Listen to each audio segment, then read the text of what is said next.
बहुत समय पहले घने जंगलों से घिरे एक जादुई राज्य का नाम था हरियाली लोक। यह कोई साधारण जंगल नहीं था। यहाँ रात में पेड़ तारों की तरह चमकते थे, नदियां मीठे संगीत की धुन बजाती थीं और हवा में फूलों की खुशबू ऐसे तैरती थी जैसे किसी ने इत्र छिड़क दिया हो। इस सुंदर राज्य में 4 खास दोस्त रहते थे। बादल हाथी, जो बहुत ताकतवर पर दिल का बेहद नरम था। मिट्ठू पांडा, जिसे बांस खाना और मजेदार बातें करना पसंद था।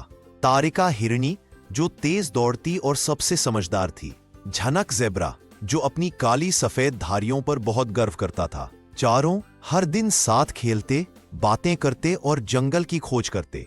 लेकिन एक चीज उन्हें हमेशा परेशान करती थी। दूर पहाड़ पर रहने वाला धुआं दैत्य।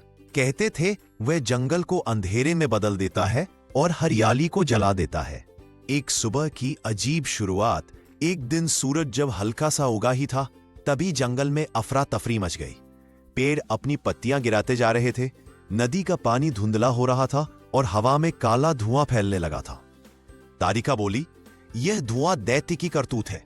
वह अब हमारे जंगल तक आ चुका है।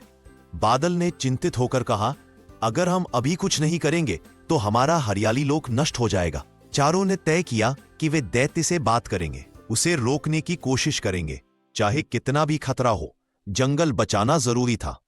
चारों की जादुई यात्रा। सबसे पहले वे पहुंचे संगीत नदी के किनारे, लेकिन नदी अब संगीत की जगह दुख का शोर कर रही थी। जनक ने पानी में झांककर कहा, देखो, धुआं नदी तक पहुंच गया है, हमें जल्दी करनी होगी। आगे बढ़ते हुए चारों पहुंचे चमकते पेड़ों की घाटी में, पर पेड़ आज चमक नहीं रहे थे। पत्तियां उदास दिख रही थी।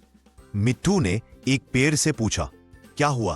पेड़ ने थकी हुई आवाज में कहा, बच्चों, दैत्य का धुआं हमारी रोशनी खा रहा है। अगर उसे ना रोका गया तो हम सब सूख जाएंगे।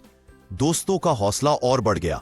वे पहाड़ की जहां दैत्य रहता था, दैत्य से मुलाकात। पहाड़ पर पहुंचकर उन्होंने देखा एक विशाल काला धुएं से बना दैत्य चट्टानों को जला रहा था। उसकी आंखें अंगारों जैसी जल रही थीं। बादल ने हिम्मत करके कहा, हे दैत्य, तुम ऐसा क्यों कर रहे हो? जंगल तुम्हारा घर भी है। दैत्य गुर्राया, मैं अकेला हूं, किसी को मेरी परवाह नहीं, इसलिए मैं सबको डराता हूं ताकि कोई मेरे पास आए।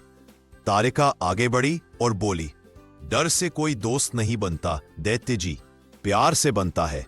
तुम कोशिश करोगे तो हम भी तुम्हारे दोस्त बन सकते हैं। दैत्य थोड़ा हैरान हुआ। उसे पहली बार किसी ने प्यार से बात की थी। मिट्ठू मुस्कुराया, अगर तुम चाहे तो हम सब साथ खेल सकते हैं, लेकिन पहले ये धुआं रोक दो ताकि हमारा जंगल ठीक हो जाए। दैत्य ने जंगल की ओर देखा, फिर धीरे धीरे उसकी आंखों की आग कम होने लगी। उसने अपना दोनों हाथ आकाश की ओर उठाया और पूरा धुआं वापस अपने अंदर समेट लिया। कुछ ही सेकंड में हवा साफ हो गई। पेड़ फिर चमकने लगे, नदी ने फिर संगीत बजाया। पूरा हरियाली लोक बच गया। दैत्य का नया रूप। जैसे ही धुआं खत्म हुआ, दैत्य छोटा होकर एक प्यारे बादल जैसे मुलायम जीव में बदल गया। उसका नाम उन्होंने रखा धूमू।